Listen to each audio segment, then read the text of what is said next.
Hey, Curd Nerds. G'day, Curd Nerds. Well, g'day, Curd Nerds. Well, g'day, Curd Nerds. Well, g'day, Curd Nerds. Well, g'day, Curd Nerds.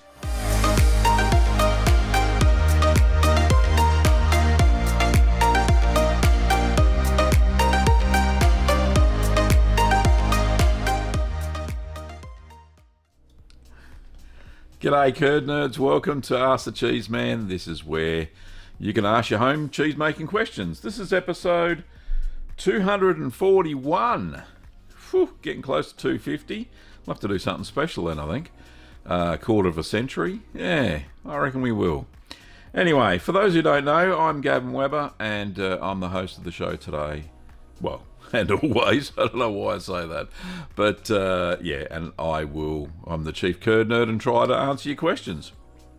Anyway, big shout out today to who we got. Lots of members. Let me have a look. Okay, a special thank you to Lisa Northam. Thank you, Lisa, for being the latest YouTube member. And thanks to all of the YouTube members there on the screen, of course, and always. And then the patrons. Latest patron of note is Robin. I think Robin's in the chat under the moniker Spice Packs. Thanks, Robin. Appreciate it. And thanks to all of the patrons, past and present, and YouTube members, of course, as well, for supporting the show, because without their support, we wouldn't have a twice weekly show. Anyway, I got some big news today, but before we do the big news, doesn't look like we've got too many from the Americas today. Maybe it's because time zone change or something like that, but yeah, it seems to be a bit thin on the ground for some reason. Anyway, shout out if you're in North America somewhere or anywhere in the Americas. It's about right. It looks like we've got a lot of people from the UK and from Europe, which is fantastic as well. And of course, lots and lots of Aussies. And we got some questions flowing in already. However, before we start, the video this week I'm working on currently is called 5 Cheese Balls. That's the working title. I'm making some French cream cheese, which is one of my favourite types of cream cheese with cow's milk and lots of cream. And it actually tastes fantastic. But I'm going to make some cheese balls with that because, you know, all the festive season's coming up and everybody loves a good cheese ball. So I'm going to make 5 different types, which should be very cool. And a super chat already. Thank you so much, Jim Jackson, for your super chat. Jim has just shown exactly what happens when somebody does a super chat on the channel. The Curd Nerd light goes off, and it's all fun and games. Thanks so much, Jim. Appreciate it.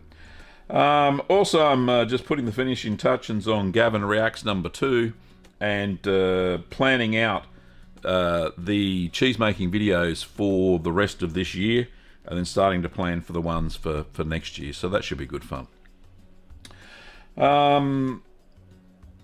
Yeah, anyway, so let's say g'day to some people, of course, as we always do here around here. So, first cab off the rank today was Lord Blankenship. Hello. No, Lloyd, not Lord. Lloyd Blankenship. G'day, Lloyd. Robert in Sydney. Hello, Robert. How are you, mate? We've got Donna in Victoria as well. H7 Apollo, as always. Rattlesnakes. Very cool. I don't know where you're from. Oh, in the UK. Lovely. Who else we got? We got Jason twice. Hello, Jason.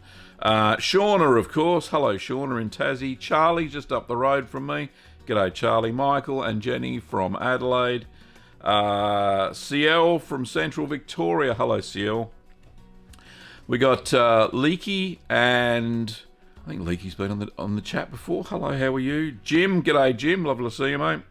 And Jim Jackson. So Jim Duffy, Jim Jackson, lots of Jims. And Jim says, trust that Kim's well and keeping the puppies amused. Yes, she actually, 10 minutes before the show started, she gave me a phone call and says, "Where's the dogs?" And I went, "Oh, they've been quiet in here. They don't stay quiet for long." So, but we're doing very well, Jim. We did a lot of gardening yesterday. We got some ivy growing on one of the walls, just to keep the heat off it because it's our main bedroom wall. And it has a westerly aspect, and the sun in the west in summer is a scorcher. It heats up that whole wall, but because we've got ivy there, it doesn't. But we noticed that some of the ivy, because we've had so much rain, is growing through the roof. So I had to cut it all back on the wall to make sure it didn't grow up through the ceiling tiles. Very exciting stuff around here. That's as well as making cheese yesterday, so... or the cream cheese sitting in the pot still. Anyway, moving right along. Ty, g'day Ty, how are you? We got where is it? Ty is in Wenat Chi. Oh, I can't even say that. Washington. G'day, mate. Another super chat. Fantastic. We've got so many super chats today. Who's that super chat from? That's from CL. Hello, CL. Lovely to see you. There it is. Thank you for the $10. Appreciate it. It says, thank you, as always, Gavin and everybody, for the info sharing. You're most welcome, and I love it when people in the chat do share their tips, especially during the gallery when I can't really get to the comments. It's fantastic that people answer each other's comments. It's great. Great little community we've got going here. Thank you, CL. Okay. Who else we got? Lloyd is from Austin in Texas, and he's got a question. We'll get to that in a second. Got Christy from Texas. G'day, Christy. How are you? Benny from Liverpool, UK. They're for everybody. James is from Japan. Fantastic. Anthony's from Minnesota. Lloyd says he's cooled with Lord. Boris, hello Boris, lovely to see you, mate. Celeste, hello Celeste, and I've got your photos, thank you very much. So let's get into some questions. Yeah, let's do that. Okay.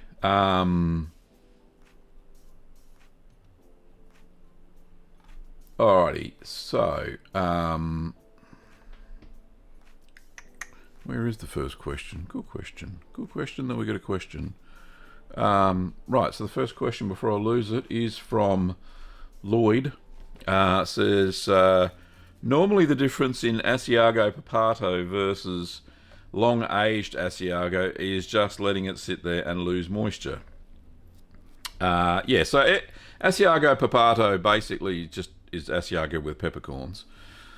So there is a couple of types of Asiago. There's a fresh version that's eaten quite early, and there's a long-aged version which becomes more of a hard Italian cheese that you can grate and all that sort of stuff. Yeah, so the difference in recipes, well, there is no difference besides the affinage, so the ripening period. So with the long-aged Asiago, I think it's aged up to about 10 months. Asiago Papato, the version that I made, the fresh version, I think it was ready in about 8 weeks. Mild flavour, nice and peppery, which was good. But if you let it age longer, the flavour grows in intensity. So, yeah, that's the difference.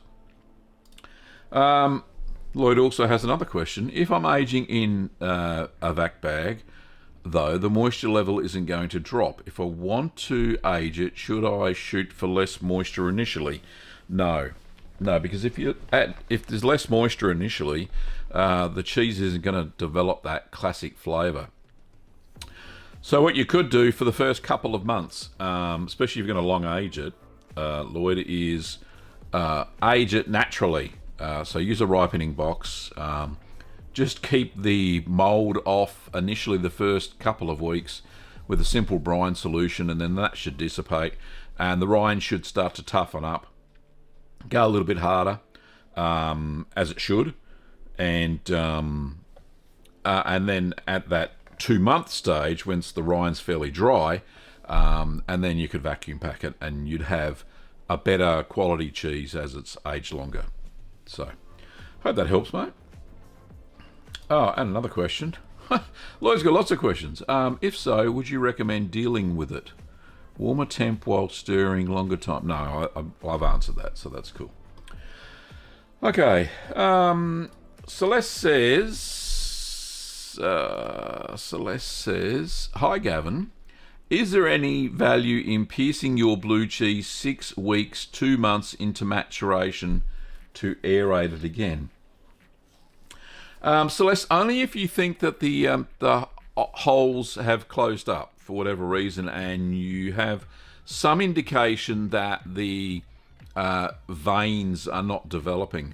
The only way you'd really be able to tell, though, is to use a cheese trier. So if you used a cheese trier, then you will definitely, pierce into the core and you'll be able to see.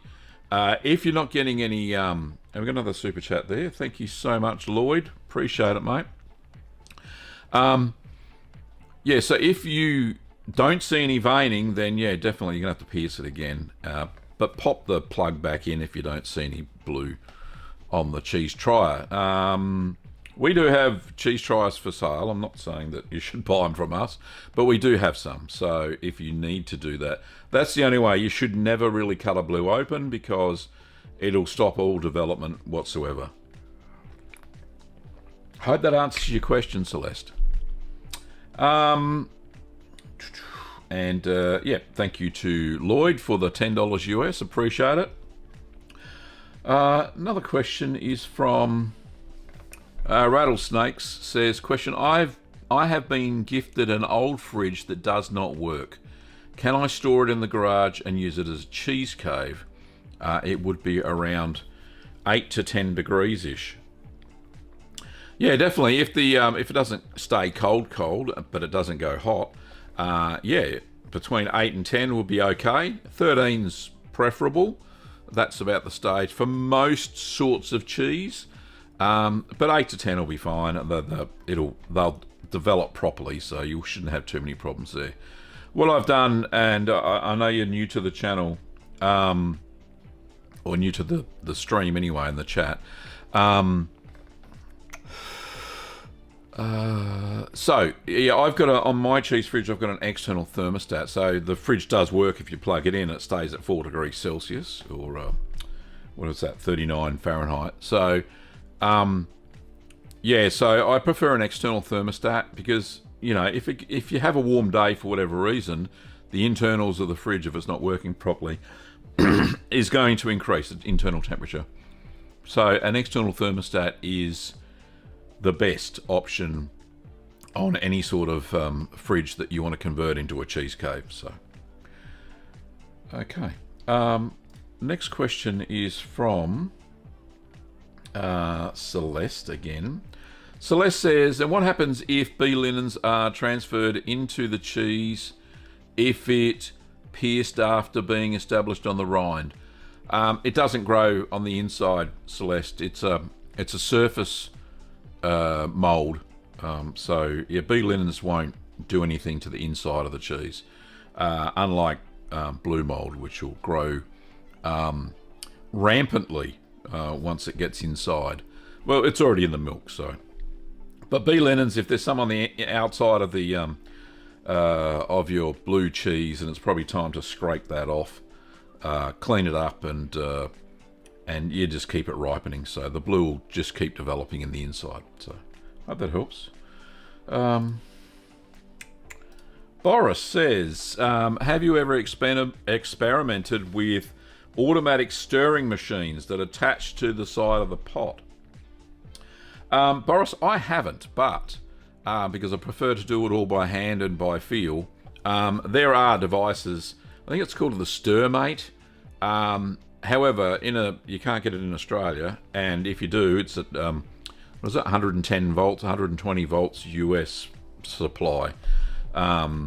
So it won't work here in Australia. We have 240 volts. And I've heard from other cheesemakers that have used them, those devices, that the curds, as they sink to the bottom, they just form a big mat, and the stirring thing tries to stir the mat of cheese, so it's not effective. You would have to get a commercial sort of thing to do it properly. But no, I haven't used them. I prefer to go by hand. What's the time? 1:15. Right, so We'll get to some more questions in a second. However, there is a... Where is it? We have a giveaway currently. If I can find that. Where is it? Right, so I'm going to put a link in the chat. I do have a giveaway going at the moment for 2 t-shirts that I found that I haven't used. So here's the giveaway there. The 2 t-shirts, and I'll just show you. They're rather large, they don't fit me. So you could use them as a night dress or whatever. They are size 3XL. So both the same logo. So old wine, old cheese, and old friends make great company. So there's that one in navy, and I have, I have another one in gunmetal grey. Same logo. But if you want to enter it, just pop into the link, and I will ship those anywhere in the world. Because they're a gift and they're not taxable. So some of the, for those who know, I run a store called Little Green Workshops with Kim, and we have some issues shipping to Europe and the UK for sales tax, so we don't ship there, unfortunately. But because it's a gift or a giveaway, then there's no tax implications, so we can send it anywhere in the world. So enter at that link if you wish. There are a few entrants already. I think there's about 100 already. But with 2 prizes, you're in for a good chance. So that's one of the big announcements today. But anyway, back to the questions. Ty says, question, made a buttermilk blue, however the blue mold is turning brown. Any idea on what's happening? Yeah, lack of oxygen. Penicillium rogue 40 dies off, goes brown from the green-blue. Lack of oxygen is usually the case, or too much moisture. The cheese is either could be too moist as well. So that's usually why that happens. Robert says, hi Gavin, I have a Parmesan cheese which has been vacuum packed now for 6 months. Is it normal for it to have a soft rind to touch? Not really, no. Too much moisture. Robert, what I do, take it out of the vac pack bag, pop it in a ripening box, air dry it first, so the rind starts to dry out a little bit, but not crack, of course. But keep it in a ripening box after you've air dried it. Keep the mold off it, simple brine solution, that sort of thing. But let the rind thicken.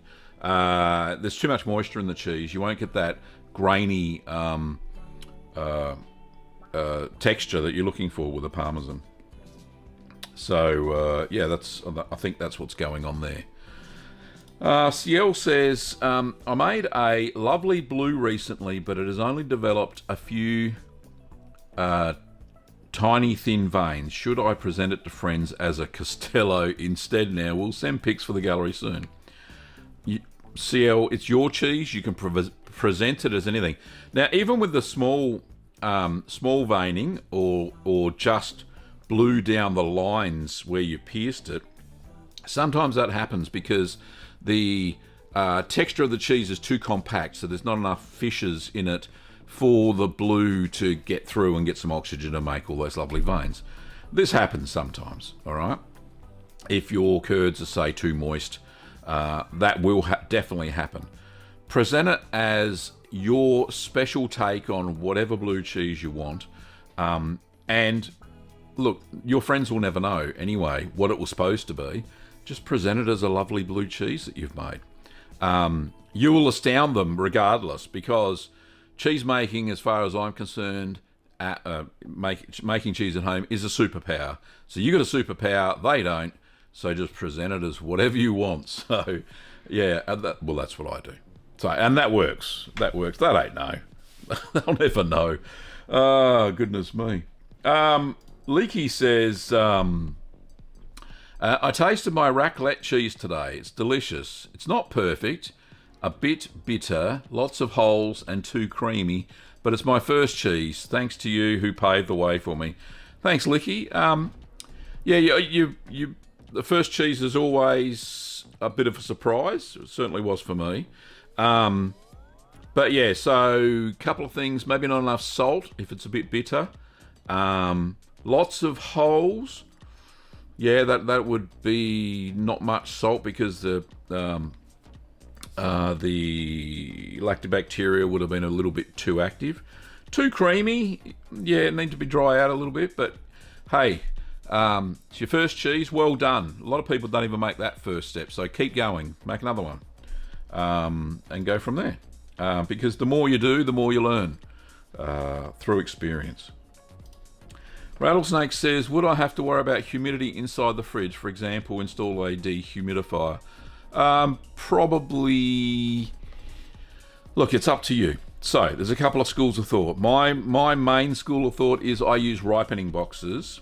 So, you would see in most, well, not most videos, some videos, that I use a red ripening box. It's got a little plastic mat in the bottom, and I put the cheese on top of that. Now, underneath that mat, I put a damp cloth. And that creates enough humidity to make it about between 85 and 90%. And I put the lid on, sometimes a jar, depends on how much humidity I want in there. Then that creates a humid environment for the cheese. So yeah, you don't need to install a humidifier unless you're going to naturally age all of your cheese. If you're making, so that's if you're making mold ripened cheeses and washed rind cheeses. If you're just making like hard Italian cheeses or cheddars or something like that, then vacuum packing or waxing is perfect, and you don't need to worry about the humidity at all. Okay. Rightio. Rattlesnake says, I can buy raw milk near me, although it's a little dear. Is it worth the extra money over standard pasteurised milk? Yes, indeed it is. Standard pasteurised... I'll start again. Store-bought milk is usually standardised. So what they do, they take a fair bit of the cream off, depending on the cows that they got the milk from. Usually it's Friesian Holstein. So... yeah, so what they do, they skim some of the cream off and they standardise the milk down to between 3.25 and 3.4%, whereas Friesian Holstein is normally 3.8, sometimes up to 4% fat. But using raw milk, though, is sometimes a little bit of hit and miss as well, because there are lactic bacteria present in the raw milk. But if the milk's been tested at the dairy properly and there aren't any other bad bacteria in there, it's just, raw, then yeah, it should be all right. But if you are dubious about the quality of the milk, then it's probably best to home pasteurize it. So using the low temperature long hold method, you can go search for that on the channel, how to do that. It's home pasteurization. It's very simple to do. And that way it kills off any of the bad bacteria, leaving some of the enzymes behind, which adds to the flavour. And then you can just put in the standard mesophilic or thermophilic cultures or moulds or what have you, as you want. But the flavour and the cream level, the fat level and the protein levels will be a lot better than if you use store-bought milk. That was a long-winded answer, wasn't it? Anyway, Anthony... Hello, Anthony. Lovely to see you. Sent your book off the other day. I like making cheese because everybody who finds out thinks you're some kind of wizard. Yeah, Harry Potter style. Harry Potter cheesemaker. No, very cool. I like that. That's fantastic. And CL says, we are all inventors in our cheese laboratories. Indeed we are. That's a lovely sentiment. James says, can you ship cheese making products to Japan? Yes, we do. We do send to Japan. And I have probably 4 or 5 home cheese makers. I know it's a big country, but we have about 4 or 5 home cheese makers that regularly buy from our shop and have no trouble with the transport of the cultures and stuff like that. It's probably best to use express shipping, but yeah, we do ship to Japan, no problems at all. And for those who want to know where you can go find stuff, we have cheese making supplies over at littlegreenworkshops.com.au. And that's, yeah, we ship to quite a few countries, except, like I said, EU, UK, and Africa. We have troubles getting things to Africa. That's the problem. Okay. Shauna has a question. Nearly time for the gallery, but Shauna says, my Toscano completely crumbled when taken out of the mould yesterday. It stuck to the cheesecloth that I had liberally sprayed with vinegar. Any ideas on how I could avoid this? Really disappointed. That is a shame, Shauna. Yeah, those high temperature cheeses do tend to stick to cheesecloth sometimes. I've only had the issue once or twice, and it's an imbalance. But vinegar should have sorted it, and you said you've used it, so that's a bit strange. What can you do? There are disposable cheesecloths. So there's a plastic version of the cheesecloth. We don't sell it, but there are other stores within Australia that do have the disposable cheesecloth. It's a blue textured microfiber plastic type thing. And yeah, I've heard that doesn't stick when you're making high temperature cheeses if you're doing that. So that's the only solution I can think of, Shauna, if you're having issues specifically with high temperature cheeses. And sorry to hear it didn't turn out very well. Hamed says, well done. Overall, great channel. Thank you, Hamed. Appreciate it.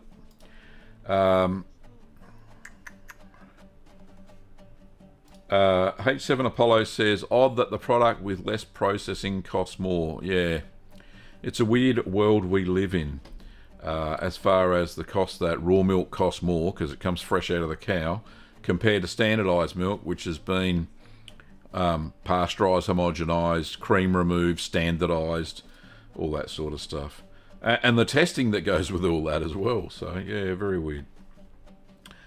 CL says, where do you buy raw milk in Victoria? Do you have a preferred supplier? I don't use raw milk, CL. And by law, wink wink, the dairies can't supply you with raw milk. It's against the law in Victoria. And if they do, they're supposed to put a bittering agent in it for use as bath milk or what have you.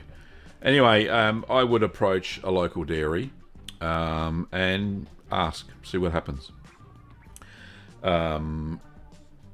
Yeah, so I personally use milk from Inglenook Dairy. We have a deal going, like kind of a sponsorship sort of thing.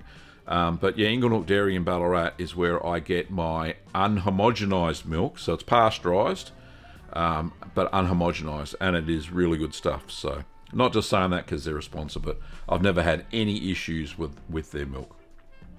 Okay. But yeah, thanks, Seal, for asking. It's nearly time for the gallery, but I've got something to show you. Now, a lot of people have been asking, Gav, you've got ebooks, but I want a paper book. You know, I want something tactile. I want to be able to feel it. I want to be able to read it in bed. All that sort of stuff. So my wish, your wish is my command.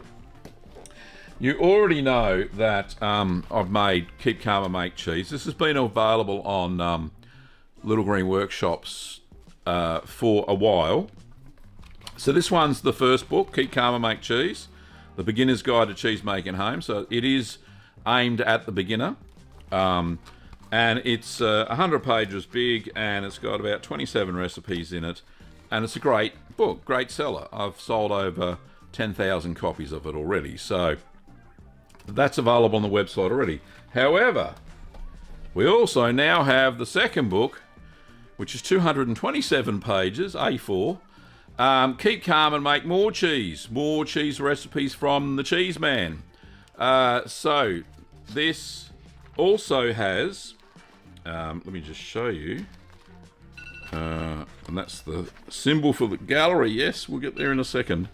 Where is it? Where is it? So with every recipe, you get, obviously, the instructions, but we get, oh, I'll put it in front. There we go. So you get QR codes. This is the best way to do it. So you get QR codes, and they're links to the video. So if you're reading your book and you go, oh, I don't quite understand how that works, just get your phone out, turn on the camera, click on the QR code, and it takes you to the YouTube video. So I've done that for both books anyway, but definitely we got that. Now we've got a special deal. I do deals, why not? I actually have a bundle, so you can buy them both separately. I will show you on the website, and then I'll put the link in the chat for everybody. Here we go. So in the book section, so this is Little Green Workshops, this is our shop. So we have a bundle, so both books, it's marked down by 10%. So you can grab both books, so Keep Calm and Make Cheese and Keep Calm and Make More Cheese as a bundle, or you can buy them separately. So there's one paper version, and there's the other, and we have links to the ebook versions as well. But we do have lots of other cheese making books that I regularly refer to. So, but like I said, there's a bundle available. I will pop that link into the chat now. Where the heck is it? Oh, there we go. Gav, you're a funny man. All right, here we go. So there's a link to the bundle of the spiral bound. So spiral bound, recycled office paper. I bind them personally. So if you want them signed, then when you go into the checkout, leave a little note. Please sign it, and whatever message you want to put in there. Yeah, Bob's your uncle. But yeah, that's my big news this week. Books. I love the books. Oh, look, I went to find the French cream cheese recipe the other day on my iPad, and I went, what am I doing? I got to print a book now. So I opened it up and I used it. So yeah, that was cool. Alrighty, so it's time for the gallery. Where is it? And I'd be happy to know your thoughts on the printed versions of the books. But yeah, it's time for the gallery. Okay, here we go. So today, this one's from Celeste.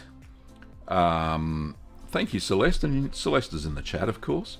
It says, hi Gavin, I made a few lovely cheeses since my last correspondence, so including some photos. I need your opinion on the first one though, success or failure. So the first one is a 2-month-old Knocklost. Knocklost. I think it's Norwegian. It has caraway and cloves. It's made with an aromatic mesophilic culture. Tastes good and nutty, and are the holes good? It didn't have a warm phase. Yeah, definitely. Look at that cheese. You can see that because you used an aromatic mesophilic culture, that produces gas, and in this case, it's produced quite a bit of gas, which is good. And you've got some lovely eye development there. You can see that it's gas because see how the eyes are shiny on the inside. So they're not mechanical holes or anything like that. It's definitely CO2 gas development. Yeah, I think if you had left it any longer, then it probably would have got a little bit out of control. But yeah, it looks really nice. And I love the addition of the cloves and the caraway. It should be a very tasty cheese. But yeah, no reason to throw that in the bin, that's for sure. Perfect. The next cheese in the gallery, oh, that's a close-up. That's a close-up of the same cheese. I'm a duffer. This is also from Celeste, and this is her raclette. Look at that rind. Isn't that absolutely perfect? That's a beautiful looking cheese. And there's the inside of the raclette. A little bit soft, which is perfect. But spot on for a washed rind cheese. So well done, Celeste. That will make a most amazing raclette and potatoes. So yeah, perfect. And the next one, this is also from Celeste, and it is her Leyden, better known as Kaminokas, which is a cumin cheese, which has cumin seeds through it. Looks absolutely perfect, and I bet it tasted amazing. It says, always lovely. Indeed it is. Thank you, Celeste, for sending your photos in. Really appreciate it. and 3 amazing cheeses. Well done. This one's from Habib, a late entry. Where is it? Habib's in Lebanon. I don't know if he's here today. I haven't seen him in the chat. So it says, Dear Gavin, on your last episode I showed you photos of floating curds. I think that was on Wednesday's show. During the stirring and cooking phase, the curd stayed on top until the final temperature.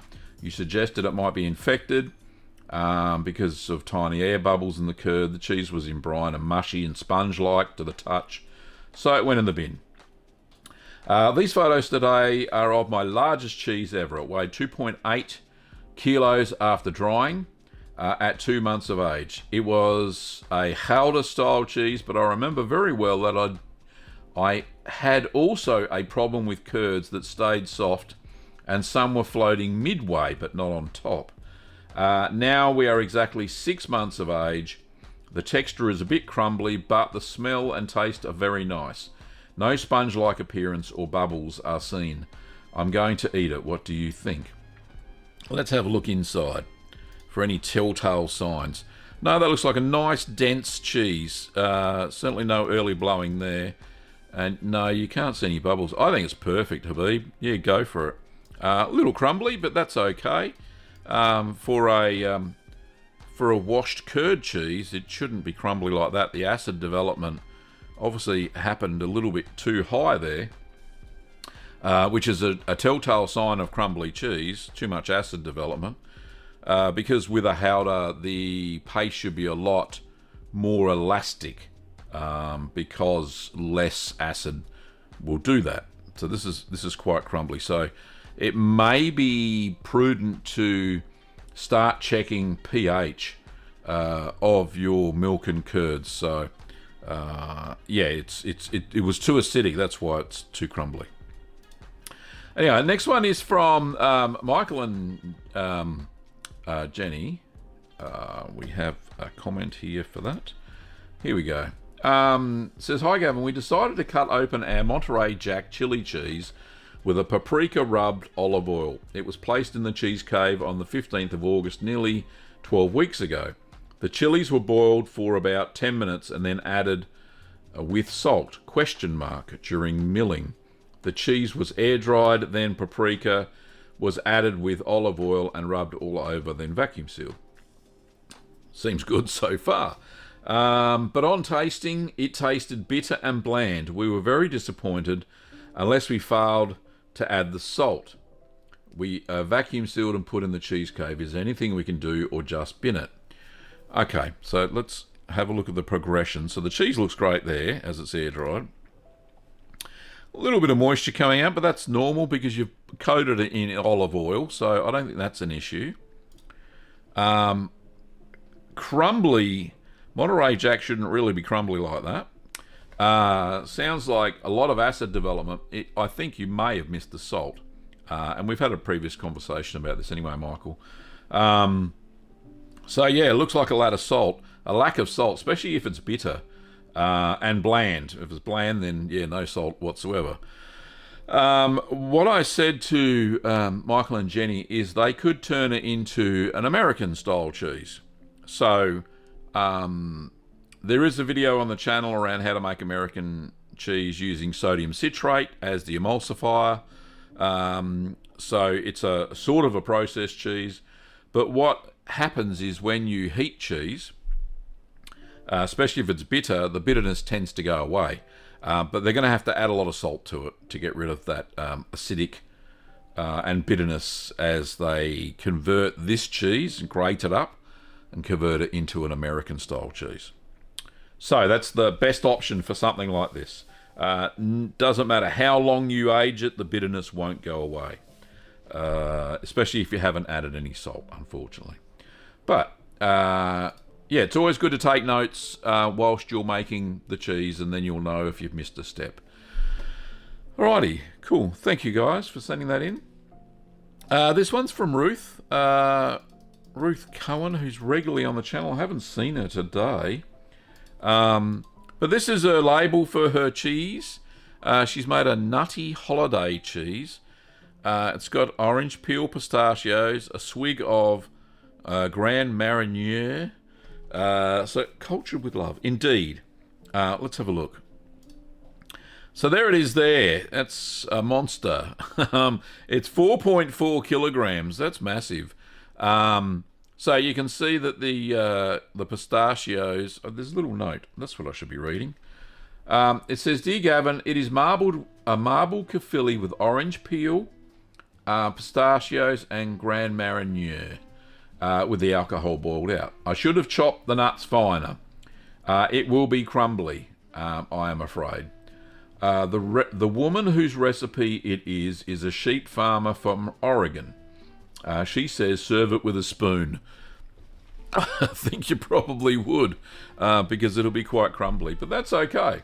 Yeah, I think the pistachio should be a little bit finer. But look, if you're going for that style of look, and here's the waxed version of it. I'm glad you got the wax on there, but yeah, it should be a nice cheese. And being a kefili, it's only going to be quite fresh. It's only going to age for a few weeks, up to a month probably. I wouldn't age it any longer than that. But yeah, good looking cheese. Thank you, Ruth. There it is there again. But fantastic. So thank you for sending that in. Really appreciate it. I think that might be it. Let's have a look. Yep, that was the last one. So how do you send in your photos? Well, let me show that. Let me show you how. You go to the channel, so to Gavin Weber or cheeseman.tv in your browser, and you go to the About tab, and you go down here to Details, and it says For Business Inquiries, and you go View Email Address, and I'm not going to click it because then I'll be spammed by 1,000 people. But yeah, if you want to send your photos in with some questions or what have you, don't forget to put some descriptions in there about what you did or what you how you made it or what it is, because I can't guess. I'm not clairvoyant. Make sure that you shoot them through at least a day before the show starts. And if you've got a preference, you want to do the Wednesday show or the Sunday show, then let me know in the email as well, and I'll try to accommodate your request on which day to show it on, so you can watch it. Okay, so that's how we do that. Now, for those who don't know, YouTube has changed a little bit on the homepage, so they will show on the channel page what's live. However, on the channel page, they have taken out of the video stream. They've taken out all of the live stream, so you can just see the tutorials here. So if you want to find the lives, so there's the video tab, there's shorts, which they're pushing heavily, which I probably need to make a few more. But then there's the live stream tab, and you can look at the archive and see what's coming up. I don't have anything. We've got that one live at the moment. But there's nothing scheduled. Straight after this show, I'll schedule next week's shows. But yeah, you can see all the archives there and go through them if you want to. Yeah, there you go. And obviously on the community tab, if you haven't seen that before, this is where I keep in touch with Curd Nerds. And you can check that out. Usually if you're on a mobile device, and there's the link to the free giveaway there too. But usually on mobile devices, it comes in your feed. So, yeah, very cool. Yeah, so I like the new look and feel of the YouTube channel page because, yeah, it does separate clearly videos, shorts, and live. So it's good. You can find stuff where you need to find it, which is fantastic.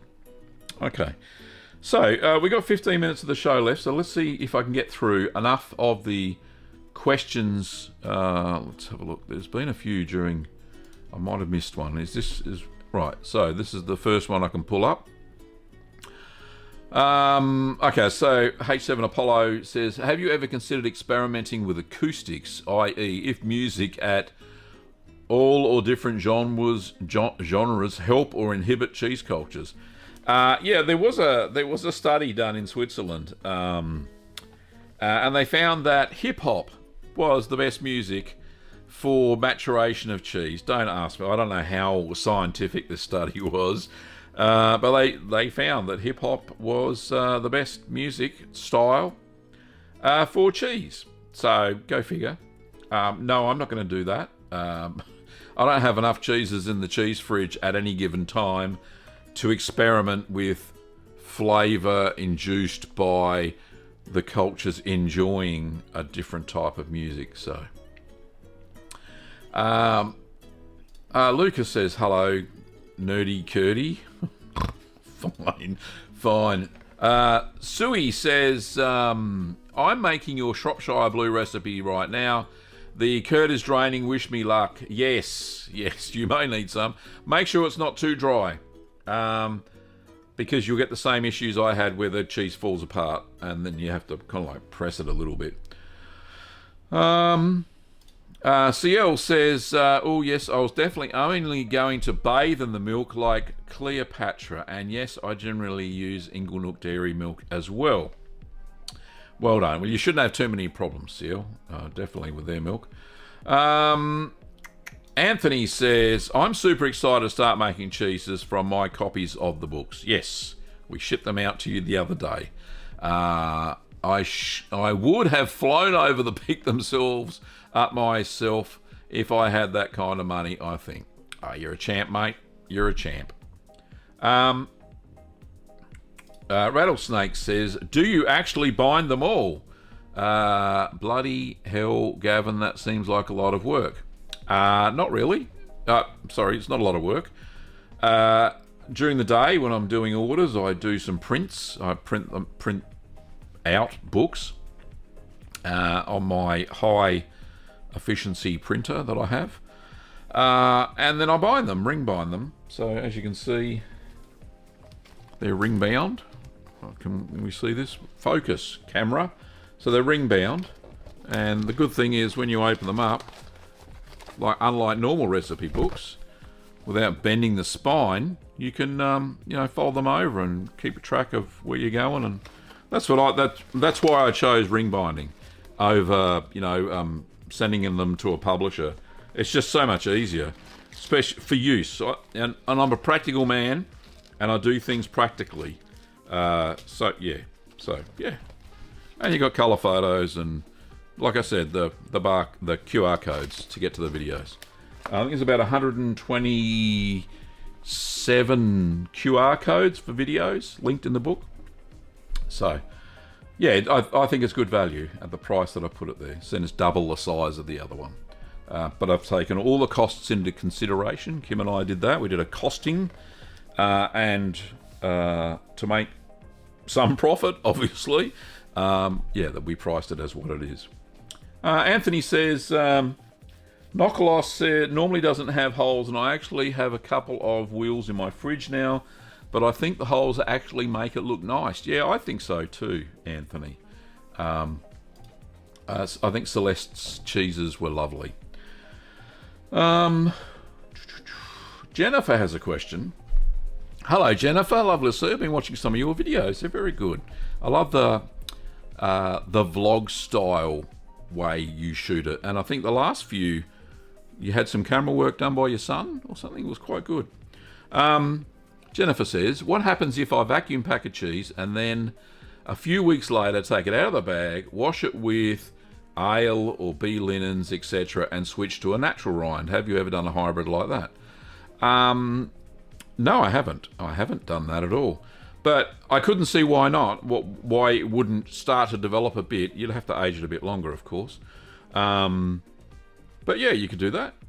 Remembering that most of the washed rind cheeses also have bee linens added into the milk. So if you've done that at the start, perfect. But if you haven't, then you're only going to get a bit of a smear, not very much, and it'll only soften the paste minimally.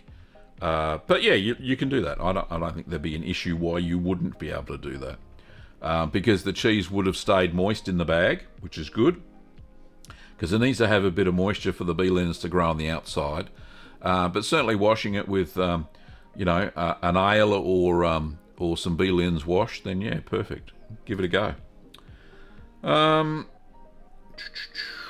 Let's have a look. Have I got Next question is, Shauna said, I made an orange and walnut holiday cheese. I think I sent my photos too late. Did we not show those on Wednesday? Let me just have a quick look. Maybe not. No, there's no... When did you send those? I'll have to have a look back. If I did, if I missed them, I'm sorry, Shauna.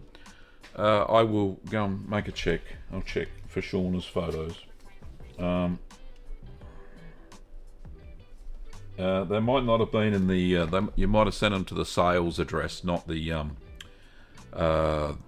address that was in the video. So Gavin, that's what you're looking for.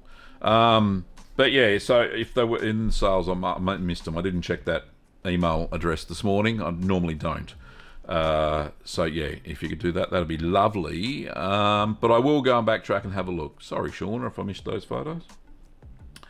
Marie says, I love that series you did a while ago where you tasted store-bought cheese and then sometimes reacted to them. Do you have any plans to do something similar in the future?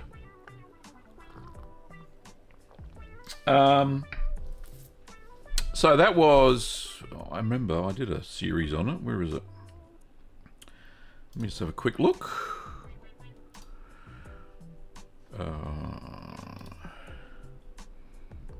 Oh, here it is. Yeah, Cheese a Day Challenge, it was called.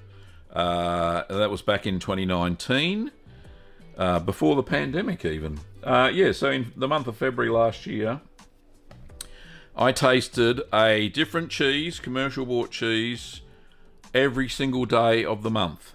And yeah, so there's 29 videos because I had a wrap-up video, which one I thought was the best.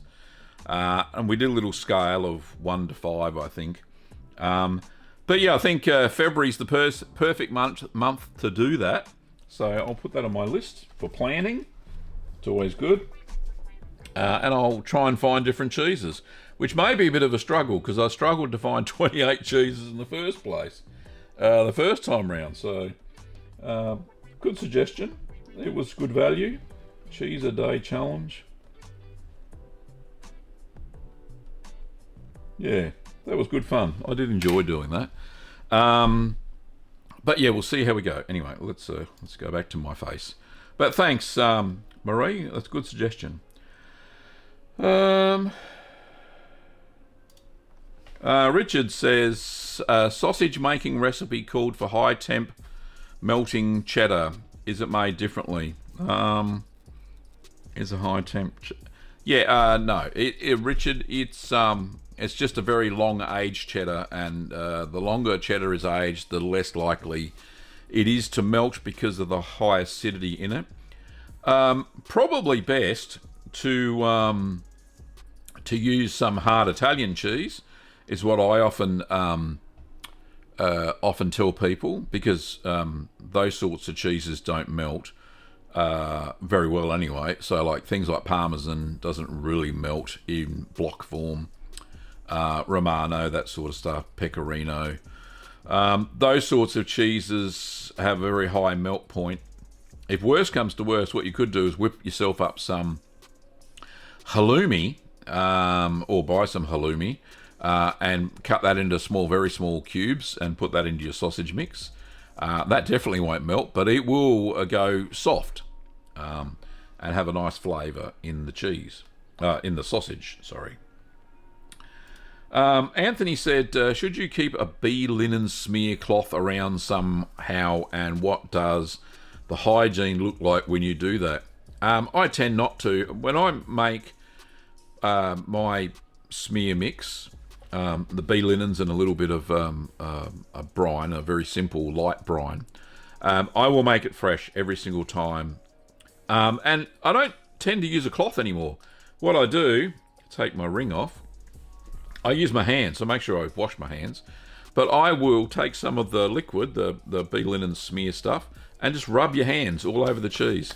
So much simpler than using a cloth, because when you use a cloth, it tends to wipe off some of the growth, the mold growth that's already happened. But when you use your hands, it doesn't. You can use gloves if you want, but I find that, clean hands works fine.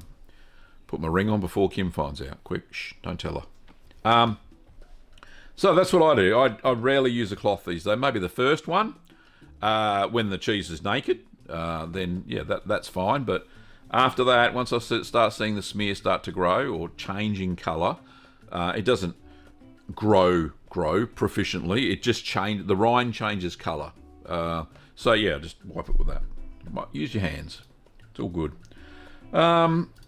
Eagle says, hi Gavin. I would like to make Jarlsberg small batch, 2 gallons. Are holes being small the only issue with making it this size? Thanks. So 2 gallons, 8 litres. I think my original recipe is only 2 litres more. So that's 2.5 gallons. If you want to make a smaller batch, yeah, look, the holes will be eyes will be a little bit small. Pardon, smaller. Depends on the warming phase. So if you have a look at that recipe, there is a warm phase. If the warm phase is longer than, say, 2 weeks, then the eyes will become a lot bigger. But you don't want them getting too big that the cheese puffs up and turns into a ball shape. You still want it to be cylindrical, because the eyes will take over and just form one big, massive eye in the middle of your cheese, and all you've got is the rind. So, yeah. There you go. Rattlesnake says, just tried to buy the books, but it says you don't ship to Great Britain. Indeed, as I mentioned, we don't ship anything to the UK or to the EU due to their archaic sales tax laws. They want me to collect the sales tax for you and then give it to them. So I say no, sorry. There's only 2 of us, unfortunately. 2 of us actively work. Oh, 3. There's 3. 3 of us in the business. And nobody's got time for collecting tax for the EU. So unfortunately, and the UK, sorry, the UK customs decided to change the way they did it. I used to be able to send stuff to the UK and you pay the tax at the post office, but they don't do that anymore. So I had to stop shipping now. I'm sorry. But yes, there are digital versions. As Jim has mentioned, there are ebook versions. They're on the website as well. You go through to Teespring, or you can have a look down on the merch shelf under this video. There are products. But anyway, Bill says, looks like I'm late, but I wanted to say g'day to all. G'day, Bill. Yes, I think North America's daylight savings changed, so we have a lot of people coming in late. But that's okay. Tracy says, g'day. G'day, Tracy. Lovely to see you as well over at cheeseneeds.com. Donna says, what time is it? We've got 2 minutes to go. Last question. Maybe 2 more. We'll see. Donna says, on another cheese making channel, the cheesemaker applies a coating to the cheese before vac packing. What would this be and what is its purpose? Right. So it's a plastic coating, PVC based plastic, which has this stuff called natmycin, which is a mold inhibitor. It's sometimes called Paracoat, is another word for it, but it is a plastic cheese coating that they coat over the cheese, and sometimes people wax over the top. Have you ever noticed, if you bought a Baby Bell cheese, and that was one of the jokes today, yeah, here, which cheese cries the most? Baby Bell. Yeah, so, well, the corniest cheese, no punchline or anything. Hang on, here we go. We'll even do a rim shot. There we go. So, if you look at a Baby Bell, when you open it up, you can see inside a white coating. That's the Paracoat. That's the plastic PVC coating. And on the outside, they put the red wax. So, that's what it is. We don't sell it. I don't use it. If your cheese gets mold under the wax, then yes, it is a good thing to apply if you can get your hands on it. I find it's very hard to get your hands on here in Australia.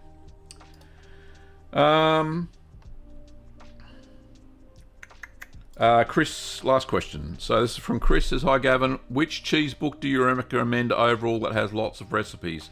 From Stilton to wash rinds, some books seem to skip over certain important cheeses. Chris, I don't know if you're late to the show, but I just announced that I've got a hardback version of my second book, 75 recipes, I think. Yes, and it does have blues. It's got washed rinds. It's got white mold.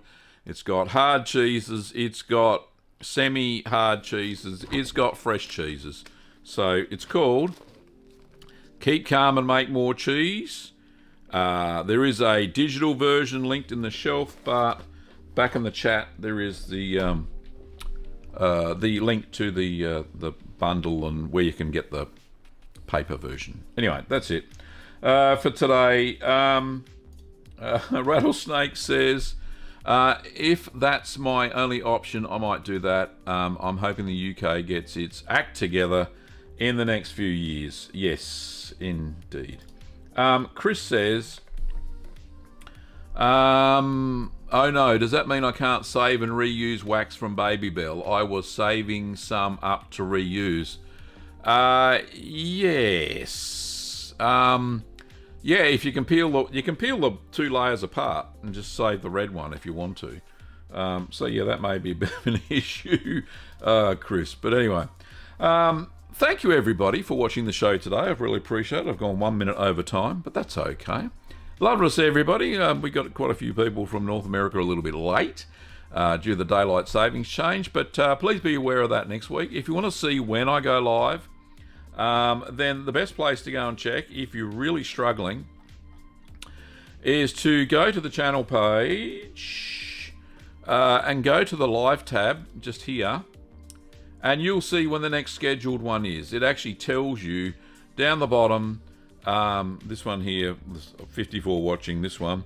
It'll say when it's scheduled in your time zone, so you know exactly what time and what day to go and watch it. But yeah, there you go. So go to the live page and you'll see when the next one's scheduled. So I'll be scheduling 2 more for this week after this show.